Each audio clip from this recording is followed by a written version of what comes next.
En medio del renovado interés existente con el caso de John Bennett Ramsey, provocado en parte por un nuevo documental de Netflix, la policía de Boulder en Colorado refutaba esta semana esas afirmaciones de que hay evidencia viable y pistas sobre los hechos de la niña de 6 años en el 1996 que por el momento no se están investigando. Y es que la niña que competía en concursos de belleza había sido encontrada fallecida en el sótano de la casa de su familia en la ciudad universitaria de Boulder el día después de Navidad, el 26 de diciembre del 1996. Cuerpo que había sido encontrado varias horas después de que su madre llamara al 911 para avisar de que su hija estaba desaparecida y que habían dejado una nota de rescate. Misma nota que posteriormente se llegó a analizar en cuanto a las letras, detalles, con otras notas anteriores de la madre, y para muchos expertos llega a concluir que la nota la había escrito la madre. Desde ahí ya nos empezamos a preguntar muchas cosas. ¿Realmente fueron los padres los que supuestamente acabaron con su hija John Bennett Ramsey?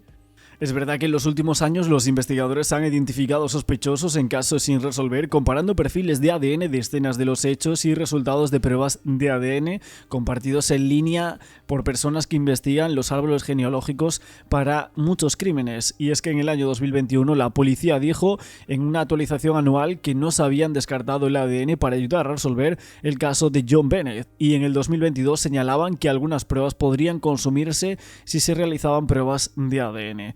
Pero hasta hace varios días atrás se decía que en el año 2025, nos queda nada para adentrarnos en él, se podría llegar a resolver y saber quién acabó con John Bennett. De las teorías que más resuenan en internet desde los años 90 es que Barkey odiaba y acabó con su hermana, y los padres sabían que un niño había matado al otro, así que protegieron al niño sobreviviente y decidieron: lo castigaremos, le daremos tratamiento, pero montaremos una escena del crimen falsa.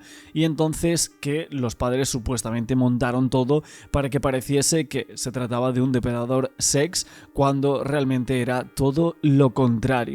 Algunos expertos decían que los Ramsey seguramente sí fuesen buenas personas, pero que se negaron a reconocer que Barkey estaba muy mal, que creían que todas sus acciones fueron salvar a su hijo de los fiscales, y aunque su hijo había actuado mal, creían que ese hecho las había sorprendido y entraron en pánico. Tampoco creían que Patsy o John pudieran hacer eso, solo podían especular sobre lo que había sucedido entre Patsy y Barkey en los años siguientes, y es que ella adoraba a John Bennett, y creían también en general que John Bennett era feliz y que amaba su vida, frente a Barkey, que parece que terminó eso para siempre según estas teorías. La verdad es que afirmando todo este tipo de cosas, yo también me pregunto si hay algún tipo de evidencia concreta que indicase que el hermano era mentalmente inestable. Es cierto que se oyó alguna vez que estaba viendo a un psiquiatra en ATL, tal vez todo esto antes de los hechos de John Bennett, pero sin embargo, por ahora, debido a las leyes de privacidad, etcétera, parece que todo esto no se ha podido probar, ni siquiera se ha demostrado. También se ha oído en dichos libros que indicarían que tenía un niño o niños con problemas en el hogar, y también conocidos de ellos que daban comentarios negativos sobre Barkey. Supuestamente él había golpeado a su hermana con rabia mientras jugaba al golf. Ahí tenemos alguna evidencia. La señora de la limpieza sorprendía a Barkey jugando al doctor con su hermana pequeña y se avergonzaba y le dijo que saliese, incluso gritando, aunque realmente no se sabe lo que estaba pasando ahí. También habíamos visto algunos vídeos del interrogatorio, son bastante extraños porque ahí tenemos la sensación de que se está conteniendo, pero el interrogador no lo presiona realmente. Incluso hay que decir que cuando era un niño es tan indiferente sobre el crimen de su hermana. Pero hay que preguntarse, ¿hay alguna otra señal de alerta que quizás nos estamos perdiendo? También la entrevista con el Dr. Phil cuando era ya adulto y fue un poco incómoda, esa sonrisa que a muchos les hizo incomodar, tampoco se recibía ninguna empatía por su parte. De todos modos, este tipo de cosas solo sugieren y no lo hacen quedar nada bien, pero de ahí a llegar a afirmar que realmente él es quien acabó con su hermana, también nos preguntamos si alguien que tenía otros detalles sobre que él fuese mentalmente inestable, o sea, como adulto, si tuvo algún tipo de encuentro extraño, novias o amigos que hayan contado historias sobre su verdadero yo, si lo tuviese. Y es que realmente por ahora no tenemos ninguna convicción al respecto de que fuese el hermano en cuanto a este tipo de hechos, ni nada extraño a posteriori con los años. Para muchos en cuanto a este caso hay 3 pruebas bastante contundentes en cuanto a la familia Ramsey, y es que la familia no se dio cuenta de que la fecha límite del secuestro eran las 10 am y parece que ya había pasado. Y es que si muchos fueran el padre de un niño al que secuestraron y el secuestrador dijera que necesitaba el dinero antes de las 10 am, a esa hora sería lo único en lo que quizás podríamos llegar a pensar. Miraría el reloj cada 12 segundos, actualizaría a todos en la casa sobre esa hora, eran las 9:37, son las 9:40, Dios mío, ahora son las 9:42, tenemos 18 minutos, Dios mío, son las 9:45, quedan 5 minutos, nos acercamos a las 10 am, pero según los detectives en la escena de los hechos, los Ramsey ni siquiera se dieron cuenta de que eran las 10 am y que ya habían pasado, porque el secuestro era inventado. Eso es lo que muchos creen, y es que el segundo punto sería que los Ramsey no estaban preocupados por la seguridad de Barky en las primeras horas. Y es que el pensamiento normal sería que si uno de mis hijos es secuestrado, no dejaría que el otro niño se alejara de mi vista ni por un milisegundo. Lo llevaría al baño, iría conmigo, nos uniríamos las manos con cinta adhesiva, estaríamos tan paranoicos que pensaríamos que algo le podría pasar al segundo niño, pero dejaron a Barky arriba en su habitación, los Ramsey, y luego lo enviaron a la casa de un amigo, nuevamente, porque sabían que no había riesgo de que lo secuestraran porque no había secuestrador.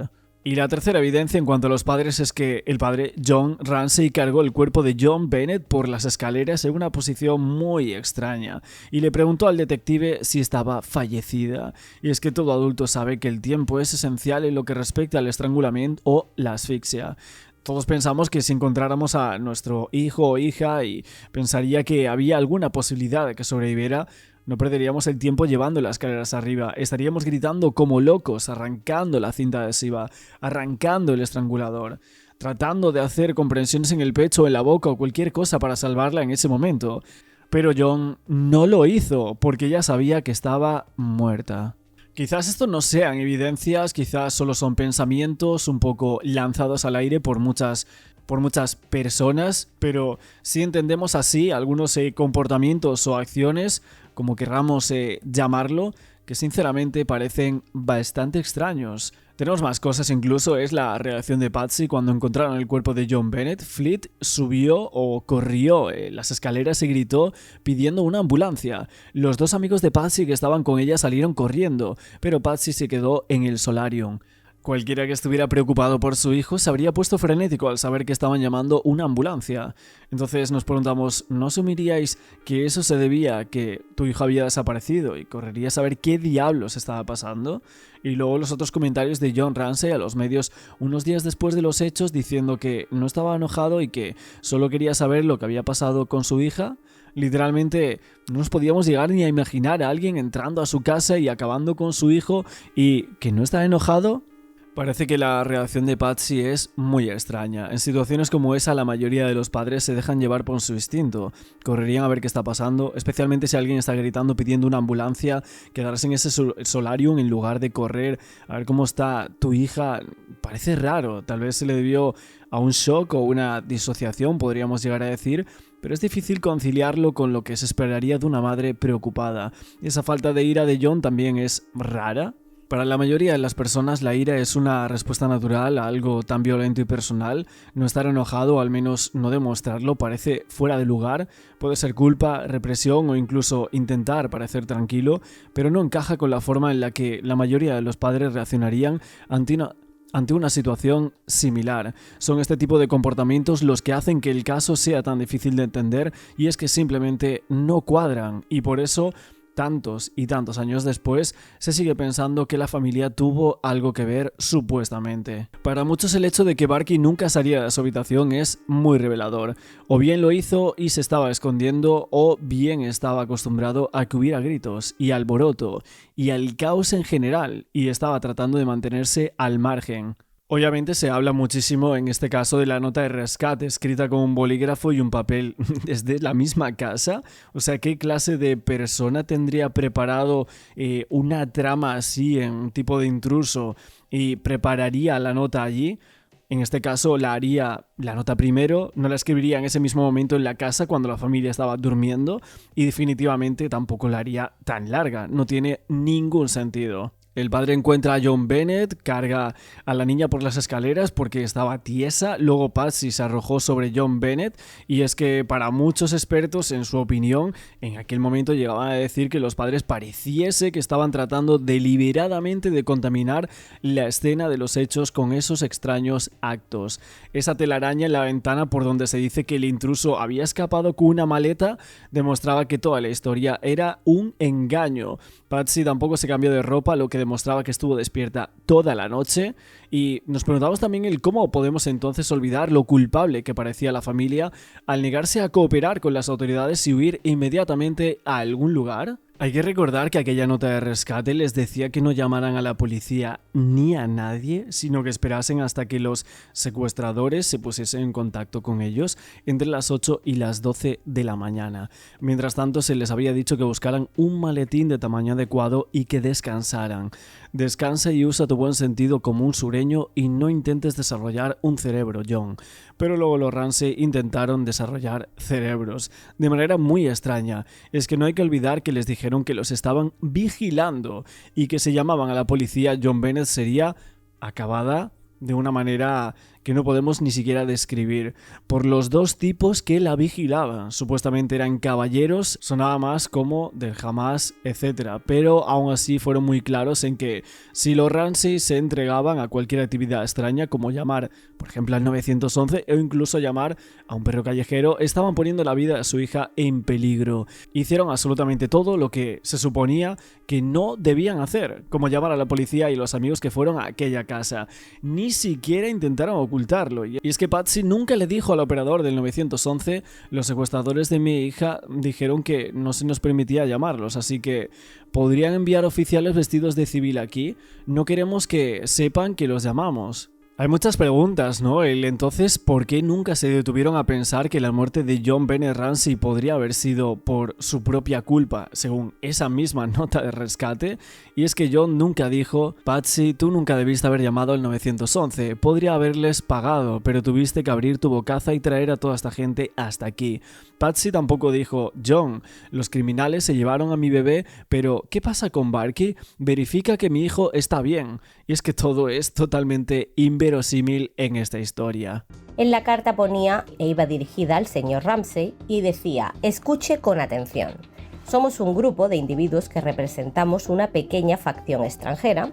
Respetamos su negocio, pero no el país que sirve. En este momento tenemos a su hija en nuestra posesión. Ella está sana y salva y si quiere que vea 1997, debe seguir nuestras instrucciones al pie de la letra. Retirará $118.000 de su cuenta, 100.000 serán en billetes de $100 y los restantes 18.000 en billetes de 20. Asegúrese de llevar un maletín de tamaño adecuado al banco y cuando regrese a casa coloque el dinero en un lugar seguro. La entrega será agotadora, así que prepárese. Lo llamaremos entre las 8 y las 10 a.m. para darle instrucciones de la entrega y la pronta entrega del dinero puede resultar en una pronta entrega de su hija. Cualquier desobediencia de nuestras instrucciones resultará en la ejecución inmediata de su hija. También se eliminarán las evidencias si interfiere de alguna manera. Cualquier intento de involucrar a las autoridades o de compartir esta carta con alguien fuera de confianza resultará en la ejecución de su hija. Siga nuestras instrucciones cuidadosamente y es su única oportunidad de salvarla. De hecho, la propia Patsy dijo en alguna entrevista que nunca había leído la nota al completo. ¿Por qué no querría saber cada detalle del secuestro de su hija? Y es que hay que decir que Patsy tuvo que hablar de que no había leído la nota de rescate después del hecho porque de lo contrario su comportamiento posterior no tenía ni un solo sentido. También es probable que no haya leído la nota así como tampoco la había descubierto. No tuvo que leerla ya que probablemente la escribió o colaboró con John Ramsey para escribirla. Según muchos expertos, la familia siempre ha tenido que cambiar su versión según fuera necesario cuando los investigadores los interrogaban sobre algo y alguno de ellos se daba cuenta de lo que habían dicho o hecho no tenía sentido, entonces tenían que revisar lo que habían dicho al inicio y esto sigue sucediendo a día de hoy. En la reciente entrevista de John Ramsey que estaba hablando con Ashley en True Crime Junkie, John dijo que después de que llegaron a la casa de los White, todos habían subido a la cama y se habían dormido. Ashley le preguntó qué había pasado con Barky, quien le había dicho al Dr. Phil que volvería a la planta baja después de que todos los demás se hubieran ido a la cama para jugar con su tren. Esto desconcertó por completo a John y se enojó de inmediato, diciendo ¿lo hizo? ¿Barky dijo eso? Y Ashley le aseguraba que sí, que Barky le había dicho eso al Dr. Phil. Así que John tuvo que apresurarse y decir, se le ocurrió la idea de que le habían escrito tantas cosas falsas sobre lo que fuera que sucedió, que Barky debió haberse confundido y haber creído equivocadamente que había bajado las escaleras. Seguro, John, seguro. Se trata simplemente de uno de los distintos escenarios de la secuencia de hechos de aquella noche que los tres miembros de la familia han ido cambiando desde el principio, y es que al inicio de todo John había dicho a las autoridades que le había leído un libro a John Bennett antes de que ella se fuese a dormir, pero luego eso no coincidió con otra línea temporal. En esta última nueva versión, en la que toda la familia se fue a la cama junta y se durmió inmediatamente, John Ramsey claramente se olvidó por completo del bol de piña. En cualquier caso, eso es lo que hacen. Por eso Patsy tuvo que decir que nunca leyó la nota del rescate al completo. De lo contrario, no tendría ningún tipo de sentido que hubiese ignorado descaradamente todas aquellas instrucciones que se daba en ella. Es frustrante presenciar todo esto, pero aún es más frustrante que innumerables personas opten por ignorar estas flagrantes disparidades. Otra cosa más es que el primer agente uniformado que llegó a la escena de los hechos dijo que notó que la madre, Patsy Ramsey, lo observaba con los dedos abiertos mientras estaba en aquel solarium.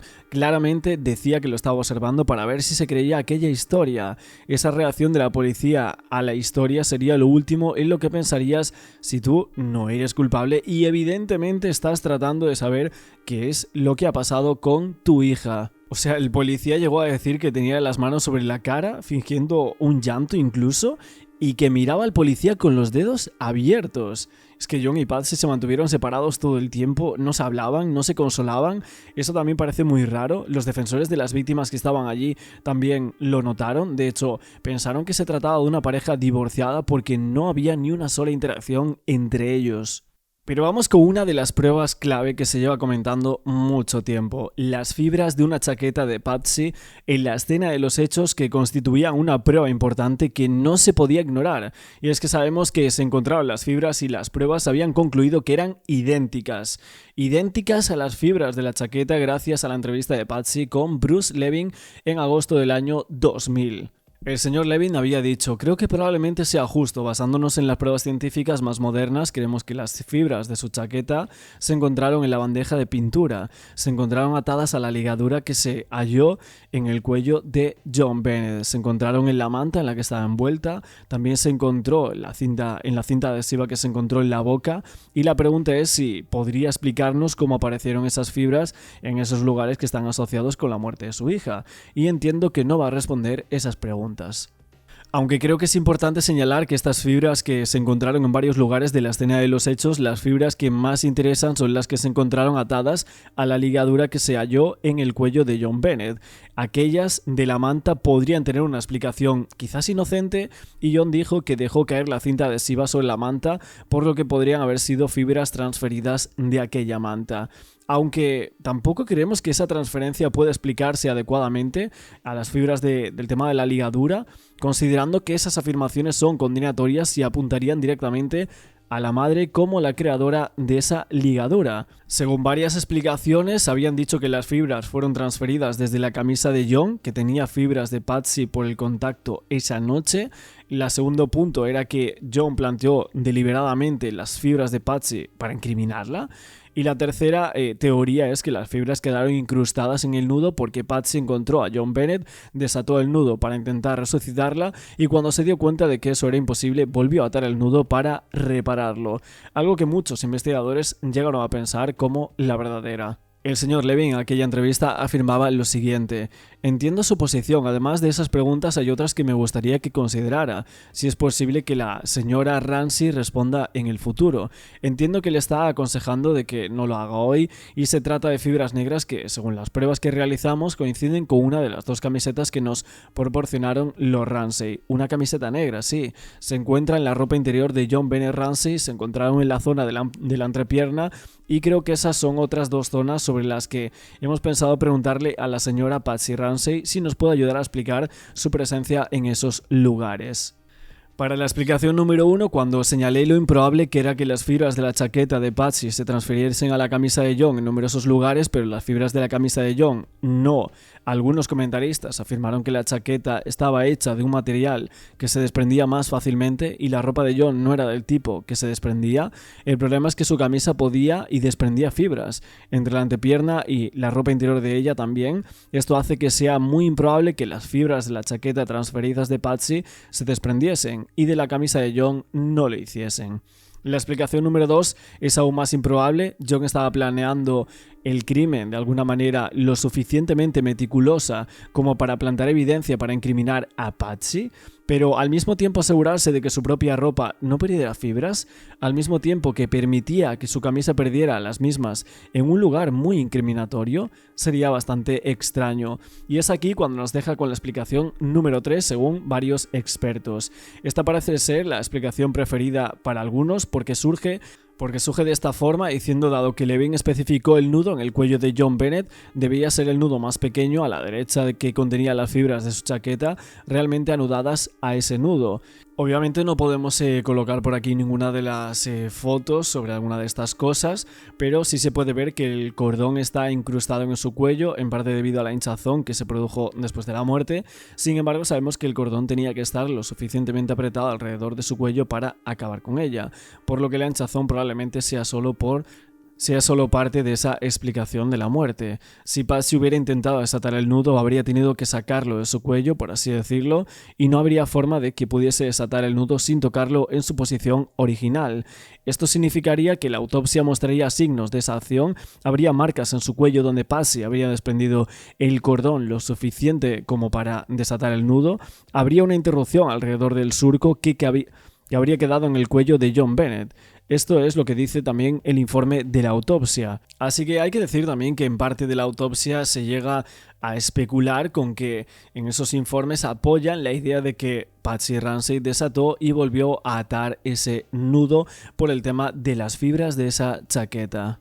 Para muchos el tema de las fibras de la ligadura son la prueba más sólida que respalda la teoría de que Patsy acabó con John Bennett, o bien lo hizo sola o bien estaba encubriendo a John o a Barkey. Existía la posibilidad incluso en este tipo de teorías de que la ligadura fuese un cubrimiento porque era demasiado trabajo para el objetivo previsto, era innecesario cuando había métodos mucho más sencillos. Pero también hay que decir que cualquier cosa relacionada con cualquier miembro de la familia puede ser explicada muy bien por un abogado medio decente, incluso el tema de las fibras en el lado adhesivo de la cinta. Pues un abogado puede decir que esas fibras se transfirieron a John Bennett cuando se abrazaron temprano por la mañana o a la hora de dormir incluso, y de ahí que esas fibras de John Bennett se transfiriesen a la cinta, ¿no? Un abogado esto lo podría desmentir en 2 minutos.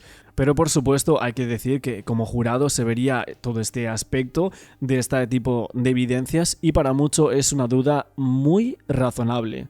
Por tanto, esta carta no sigue el patrón típico de una nota de rescate genuina, lo que sugiere que podría haber sido escrita por alguien que estaba muy cerca de esta situación y que intentaba manipular dicha investigación. El caso de John Bennett Ramsey ha sido ampliamente mediatizado y ha generado una gran cantidad de teorías de la conspiración. La familia Ramsey, que mantuvo su inocencia a lo largo de los años, y a pesar de múltiples reexaminaciones del caso, aún hoy no se ha hecho justicia.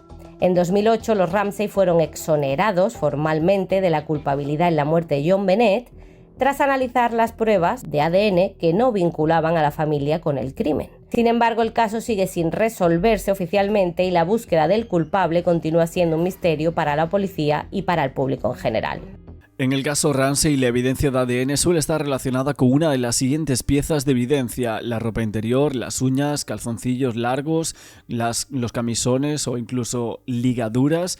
Una de las preguntas clave era si era posible que el ADN resolviese alguna vez el caso de John Bennett Ramsey. El exfiscal del caso habría dicho lo siguiente: el ADN podría resolver el caso. El problema de utilizar la genealogía genética en esa muestra es que es una mezcla, por lo que cuando se va a secuenciar se obtendrían los tipos de ambas personas en la secuencia, y es una cantidad muy pequeña de ADN. Todo esto para la genealogía genética, para hacer la secuenciación se necesita mucho más ADN del que se usa en el sistema penal, así que donde se pueden analizar tal vez 8 células de la piel y obtener un perfil y ahí resolver unos hechos o exonerar a una persona inocente, no se podría hacer eso con la secuenciación en este caso.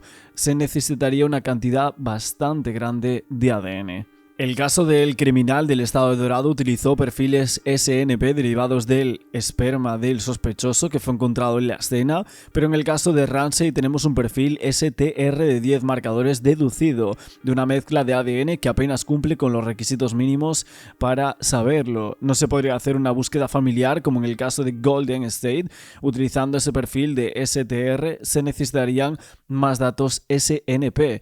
Para extraer ese tipo de perfiles necesitamos mucho más ADN del varón no identificado número 1. Si de alguna manera podría encontrarlo, podríamos hacer una búsqueda de ADN familiar como hicieron en el Golden State. Tampoco se recuperó un perfil suficiente de lo que sería la ropa interior de la niña en el 97 para poder decir que las muestras coincidían. De ADN del año 1997 que incluían las pruebas originales de la ropa interior y también de las uñas.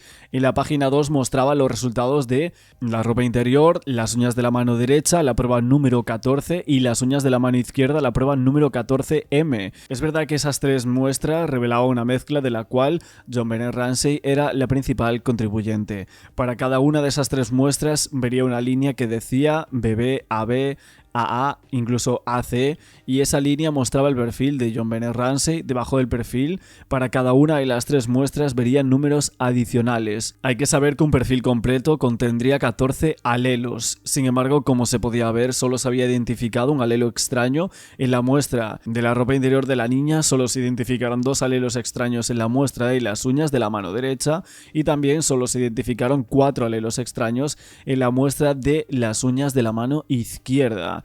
Ninguna de estas muestras revelaba nada parecido a un perfil completo y también sería importante señalar que el tipo de prueba utilizada en este tipo de muestras fue mucho menos discriminatoria que el tipo de prueba que se utiliza a día de hoy. La fuente del ADN masculino desconocido en la ropa interior de JonBenét Ramsey parece que era saliva, según lo dicho en aquel momento. En cuanto a la idea de que el ADN del hombre no identificado provenía de la saliva, parecía que se había basado en una prueba amilasa presunta que se había realizado en la muestra. Ha habido múltiples teorías con el tema del ADN. Primero, que si era de uno de los varones de la familia.